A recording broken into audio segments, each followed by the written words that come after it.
Check this out. Something's wrong with this world. Something wrong with this world, and it's not me. And it's not me. You see, I got this one homeboy, right? He owns a corporation.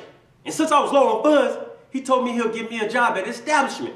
I was pretty pumped about that. He told me, though, to be there at 9 a.m. Monday morning. I'm like, cool. But I started to think, my birthday was on Sunday, so you know I had to go kicking it, and he went with me. We got our party on, you know. We kicked it about 2 a.m. You know, he went his way, I went mine, you know, and that's how it was. I gets up, it was about 10 a.m., yeah, you know. I was wearing the same clothes that I wore that night, so I didn't have to get dressed, because that was my birthday outfit, you know what I'm saying? Boom, boom, boom.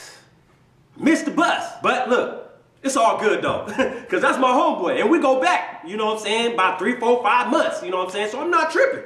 I get to the spot, I roll up, you know, I'm sitting there waiting for him to come out, and he comes out, and he starts saying these names, you know what I'm saying? I'm not tripping though. You know, he goes back in. I know I'm on that list. I know I'm on that list. He comes back out, says another name. Oh, man. So, you know, he's about to get ready to go back in the office. I said, oh, calm down. Whoa, come here. I thought I was on this list. And he's like, yeah, you was on this list, but, you know, I took you off. What do you mean you took me off? He said, well, you were supposed to be here at 9. I'm like, 9? I didn't even think he was serious about the 9 because, you know, we went out kicking it for my birthday, like I said earlier. You know? Man, there's something wrong with this world, and it's not. It's not me. Perfection is of the highest priority to me. I've been an A+ 4.0 student my whole life. I've never gotten less than an A on any test, assignment, or report. But my cat died, and I was really upset. I had a funeral to plan, and there were tons of details that had to be perfected. When I got the test, there was a fat B- on my paper. So, after school, I picked the lock and I changed the grade in the book. No one would know because I always get good grades, and the professor would just think she made a mistake. So, the janitor walked in, and everything just went wrong right there. So now I'm not allowed back in school or any of my clubs. I work at Lefty's hot dog stand where I have to wear this hideous uniform that doesn't even match, and all of my money goes and pays towards the janitor's medical bills. So, yeah.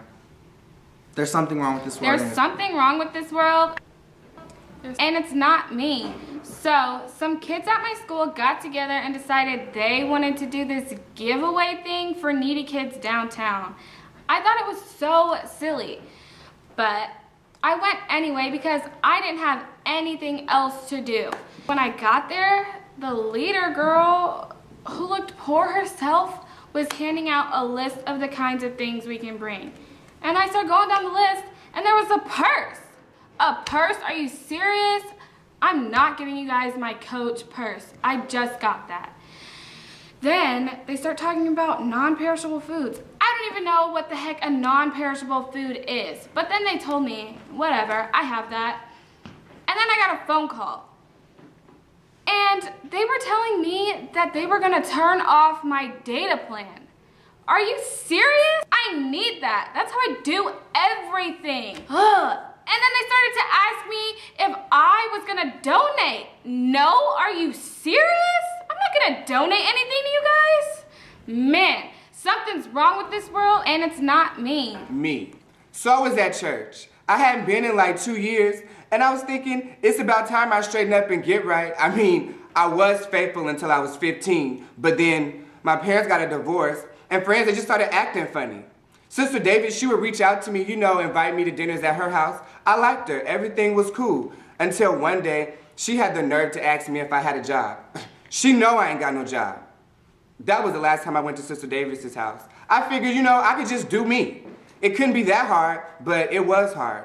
Like, I couldn't get a job. If I wasn't talking about people or partying with my friends, it seemed like our conversation was just dead. And oh yeah, I got this girl pregnant too, but we ain't gonna talk about that. And just so much that I figured, you know, I'm gonna just go to church one day. So I'm sitting in church, second to last row. I see Sister Davis, I speak, and not to mention the pastor is really doing his thing, just really saying things that I needed to hear. Everything was sounding good. We got to the part of the sermon where he said, do you want to follow Jesus? I'm thinking, okay, it sounds good. But then he uses that word submit. Ain't nobody trying to submit to nothing. But, I'm still thinking about it, trying to figure out if, it's something I want to do. Out of nowhere, he has the nerve to say to me, Rashad, you need to get your life together. Like, why would he call me out like that? I wouldn't call him out like that. He's just being very disrespectful. There's something wrong with this world. But it's not me. My dad, he likes to drink. But when he gets drunk, he loses his temper and he hits my mom. When he does that, my brother and I will cry together. But the thing is, when my brother and I aren't crying, he gets on my last nerve. This one time, I was on the phone with my boyfriend, and he said he wanted to break up with me. I couldn't believe it. I mean, he said I had a bad temper, but I know that's not true. Anyway, I threw the phone because I couldn't handle being on the phone with him anymore. And then here comes Snotnose, my little brother. But my little brother just can't leave me alone through his thick 6-year-old skull. So he jumped on my bed and he landed on top of me. So I pushed him. But I mean, I didn't even push him that hard. He was crying about his arm breaking. Anyway, he should have understood that I had just gotten off the phone with my boyfriend. He should have known by the way I threw the phone. None of this would have ever happened if you would have just let me be. There's something wrong with this world, and it's not me. And it's not me. All right, look. The whole reason that I joined the Army is because I had to get out of my mom's little tiny apartment, and I had to get out of Chicago. Because the only thing that was there was bad associations, which led to bad habits and bad history. So I did what I had to do. I signed on a dotted line, and the Army, it got me away from all those bad associations. I dealt with bad habits. The history part, though, and that's been tough. Man, sometimes before morning formation, I get up with a couple of my guys from the dorms, and we, smoke a little weed. Before I got to get up at 0600 and listen to the lieutenant barking out all kind of orders that make no sense, I got to do what I do. So this morning, I'm headed to formation. I'm a little buzzed, but I was cool enough to fall in because, it's the same stuff every day. Maybe I had a little bit too much because when the lieutenant was pacing back and forth and he had his back to me, I would bust out and do the Dougie. I'm cracking jokes, and everything was cool. All the way up until the lieutenant started barking out detail duty for the day. When he got to me, he said, Anderson. I said, sir. He said, cook dinner. I said, what? Cook dinner? Kitchen duty? Man, I ain't working no kitchen duty. I'm IT. I work in the command center. So what do I look like in the kitchen with a mixing bowl and a spatula? Man, the lieutenant got this look in his eyes and he started coming towards me. Oh, and I know that look. But guess what? I wasn't having it today, because sometimes you just get sick and tired of people telling you what to do and where to stand in, and how I ain't gonna be nothing, and how a soldier grabbed me, I had to shrug him up off me. By the time I turned around, the lieutenant was all up in my face, so, man, I backed him up off me, and I gave him a few unholy words. But I stared him down. I stared the lieutenant right in his face, and I told him, I'm not working in no kitchen. I work in the command center. Man, out of nowhere, Private Jackson said, that's what he said, Anderson. He said, command center. What? Oh, man. I could have swore he said, Anderson, cook dinner. This can't be my fault. This can't be my fault. This can't be my fault. There's something wrong with this world, and it's not. And it's not me. I was so excited to go to UW. But the only thing was they only gave me a $3,000 loan for the whole year. That wasn't enough.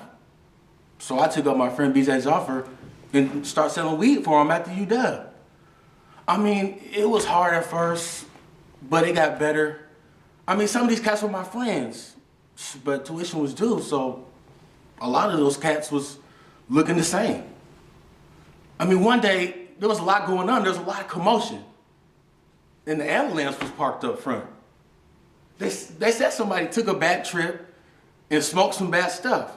They tried to say it was my stuff. I just had to pay tuition. I wasn't the drug dealer. There's something wrong with this world. And it's not me.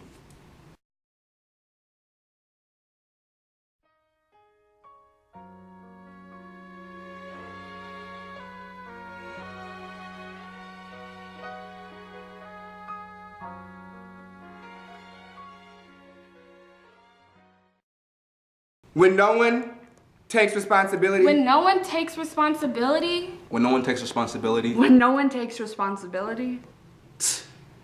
When no one takes responsibility, the world breaks down. The world breaks down. The world breaks down. The world breaks down. Take responsibility. Take responsibility. Take responsibility. Take responsibility. Take responsibility. Take responsibility. Take responsibility.